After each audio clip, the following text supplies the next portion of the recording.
జై శ్రీరామ్ రేఖ. జై శ్రీరామ్ అండి. హరే కృష్ణ. ఏం చేస్తున్నావు? ఏం చేస్తున్నాను, ఇంకో వాడికమ్మ ఆమ్లెట్ వేస్తున్నాను టిఫిన్కి. ఆమ్లెట్ మీకమ్మ టీ పెట్టాను. అది ఆమ్లెట్ నాకు ఆమ్లెట్ వేసి మేపు, నువ్వు తినకో. నువ్వు బలంగా ఉండకో. మరి నాకు వారం కదా, వారం పూట వారాలు అలాగే వస్తూ ఉంటావు. ఇంకా వారాలు చేస్తే ఇంకెప్పుడు ఎప్పుడు తింటావు నువ్వు? ఇంకంతా దేవుడే ఉన్నాడు అన్నిటికీ, అలా ఏమనుకోకూడదు. ఇదే తింటేనే బలం వచ్చేది. వెజిటేరియన్ లో కూడా బలమైన ఉంటాయి. అది తినవు కదా, చేసుకుని తినమంటే మేము భోజనానికి లేకపోతే చేసుకునే తినవు. తింటాను అలా ఏమీ లేదు. కానీ ఇంకా మీకు టీ పెట్టేసరికి అయిపోయింది, రైస్ కూడా అయిపోయింది, కర్రీ చేసేస్తే ఇంకా ఆడి పని అయిపోయిందంటే. వాళ్ళు ఎందుకు లేవు ఉన్నాయి. ఇంకో మొదలు పెట్టాక లేకపోవడం మనం ఉండదు, ఇంకా తీసుకోవాలి. కానీ బోల్ ఆర్డర్స్ ఉన్నాయి. కాకపోతే మరి పండగ సీజన్ కదా, సండే ఒకటి వచ్చేసింది.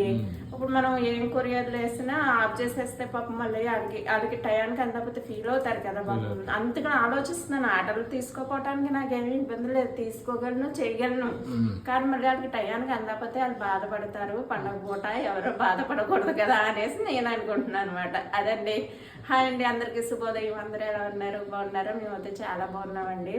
ఫోన్ నెంబరు అడుగుతున్నారు ఎలా ఆర్డర్ చేసుకోవాలని. ఎందుకంటే నేను పండగ ఒక్కొక్క వీడియోలో అయితే పెట్టేశాను, కానీ అన్ని వీడియోస్లో పెడదామన్నా ఇప్పుడు ఆర్డర్స్ ఎక్కువైనాయి అనుకోండి, కొరియర్ అయితే ఇవ్వరండి. 4-5 రోజులు పట్టేస్తున్నాం. దానికోసం ఆలోచిస్తున్నాం, మీ మంచి కోసం ఆలోచిస్తున్నామండి. ప్రతిదీ కూడా అందరి గురించి ఆలోచించి చేస్తాం అన్నమాట. నేను చెప్పడం కూడా చెప్పేస్తున్నాను. ఏ ఎన్నాళ్ళకి బస్సుకి అలాంటివి తీసుకోగలుగుతాము అంటే కనుక వేస్తామండి.